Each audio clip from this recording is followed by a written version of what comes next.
Assalamualaikum warahmatullahi wabarakatuh. Salam sejahtera, salam sehat untuk kita semua.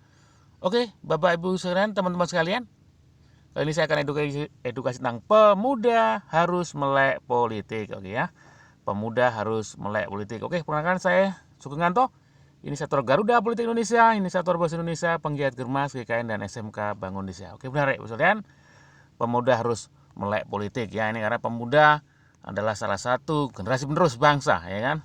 Jadi pemuda ini benar-benar posisinya sangat penting. Untuk itu mereka harus dan paham ya kan tentang politik. Oke. Bahaya buta politik Ibu sekalian. Ini penting ya. Jadi politik ternyata bahaya kalau ketika masyarakat khususnya pemuda ini tidak paham tentang politik ya kan. Ini salah satu kita ambil dari sebuah tokoh ya, tokoh dunia. Bertolt Brecht adalah penyair dan dermawan Jerman, mengatakan bahwa buta terburuk adalah buta politik. Ya, buta terburuk, ada banyak buta, buta terburuk adalah buta politik ya. Orang yang buta politik tak sadar bahwa biaya hidup, harga makanan, harga rumah, harga obat, ya kan, semuanya tergantung keputusan politik. Dia membanggakan sikap anti politiknya, membusungkan dada dan berkoar aku benci politik ya kan. Sungguh bodoh dia yang tak mengetahui bahwa karena dia tidak mau tahu politik, akibatnya adalah pelacuran, anak terlantar, perampokan, dan yang terburuk korupsi dan perusahaan multinasional yang menguras kekayaan negeri ya kan. Itu Bapak ya kan. Kemudian tokoh nasional Indonesia Bapak Muhammad Nasir ya. Kalau memang saudara-saudara merasa tidak perlu serta politik, biarlah tidak usah berpolitik. Tetapi saudara-saudara jangan buta politik. Kalau saudara-saudara buta politik, maka saudara-saudara akan dimakan oleh politik. Ya kan? Jelas pesan Bapak bangsa kita ya, tokoh nasional Bapak Muhammad Nasir. Jadi begitu penting ya, kita harus paham tentang politik ya. Di video-video berikutnya kita pahami tentang ya kan, ayo melek politik dan lain sebagainya ya. Oke. Kalau bicara pemuda menarik ya. Siapa itu pemuda? Nah, ya kan, siapa itu pemuda? Nah, pemuda menurut Kamus Besar Bahasa Indonesia adalah orang yang muda, laki-laki, remaja atau taruna. Ya kan, inilah pemuda. Nah, Undang-Undang Nomor 40 Tahun 2009 tentang kepemudaan, ya kan? Pemuda adalah, ya kan?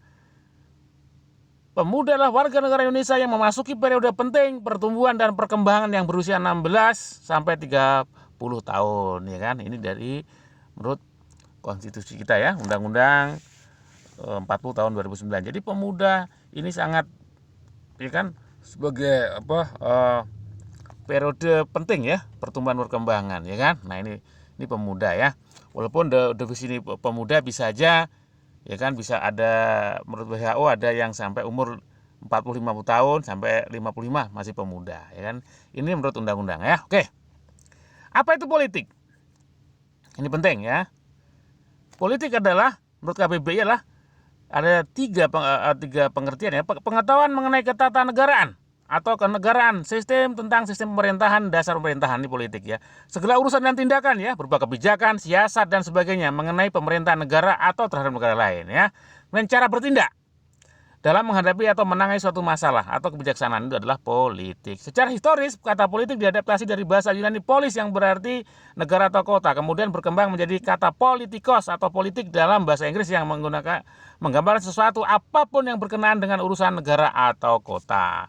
Politik berarti kekuasaan negara atau kebijakan. Itu politik ya. Oke. Nah, politik Indonesia adalah kita menganut teori Prancis Montesquieu ya, kita mengadopsi trias politika. Jadi kekuasaan adalah dibagi tiga, ya kan? Jadi tidak mutlak satu. Jadi kekuasaan ini dibagi tiga ya. Eksekutif, legislatif, yudikatif, ya kan? Seperti filosof terkenal ya. Jadi cari politik ini kalau absolut itu sangat berbahaya ya. Seperti Lord Acton bilang bahwa power tends to corrupt. Absolute power corrupt absolutely. Jadi memang cenderung korupsi itu kekuasaan, apalagi kekuasaan mutlak tuh pastilah korupsi ya. Jadi justru itu yang menjadi kita menganut trias politika ya. Oke, selanjutnya adalah politik di Indonesia. Nah, Indonesia itu dipengaruhi politik dikasih 5M ya, yang mengenai politik di Indonesia baik nasional atau daerah ya. Pertama massa, organisasi massa ya, ormas ya kan, bahkan partai politik banyak berangkat dari ormas ya. Kedua media massa atau pers, ketiga mahasiswa atau pemuda. Nah ini kan. Keempat adalah militer ya kan, lima adalah money atau pengusaha ya kan. Ini jadi hal yang mempengaruhi politik di Indonesia ya. Jadi pemuda adalah hal sesuatu yang paling penting ya kan. Oke. Peran pemuda di Indonesia. Ini kita harus tahu sejarah pemuda. Pemuda itu punya peran yang sangat penting di dalam pra kemerdekaan dan kemerdekaan tentunya ya. Saat pra kemerdekaan kita tahu bahwa ya, Kongres Pemuda ya, Sumpah Pemuda yang kedua ya, 28 Oktober 1928 ya kan, dengan Sumpah Pemuda ya kan. Jadi pemuda punya peran penting ya kan, dengan Jong Java, Jong Sumatera, Jong Maluku ya kan, Jong Sulawesi ya kan, dan sebagainya, bahwa bersumpah bertanah air satu, tanah air Indonesia ya, berbangsa satu, bangsa Indonesia ya kan, berbahasa satu, bahasa Indonesia. Pemuda ya. Proklamasi kemerdekaan 17 Agustus 45 ya, peristiwa Rengas Dengklok ya kan. Jadi pemuda ini adalah yang progresif. Gimana ketika nggak segera Insinyur Soekarno dan Muhammad Hatta proklamasi, maka tanggal 16 ya kan diculik ya kan, dibawa ke Rengas Dengklok, dipaksa ayo segera proklamasi. Ini kesempatan ya kan, kesempatan ketika Jepang ya kan dibom Hiroshima dan Nagasaki. Nah ini kesempatan, maka pemuda punya peran penting ya, sehingga Pak Harto tanggal 7 Bapak Soekarno dan Muhammad Hatta ya kan 17 Agustus memproklamasikan kemerdekaan Indonesia. Jadi peran pemuda luar biasa. Pasca kemerdekaan ya, peralihan Orde Lama dan Orde Baru 1966 ya kan, sampai ada mahasiswa Arif Rahman Hakim dengan trituranya ya, 3 tuntutan rakyatnya. Ini menarik nih kan, karena perubahan 1966 ke Orde Lama ke Orde Baru. Kemudian peralihan Orde Baru ke Orde Reformasi.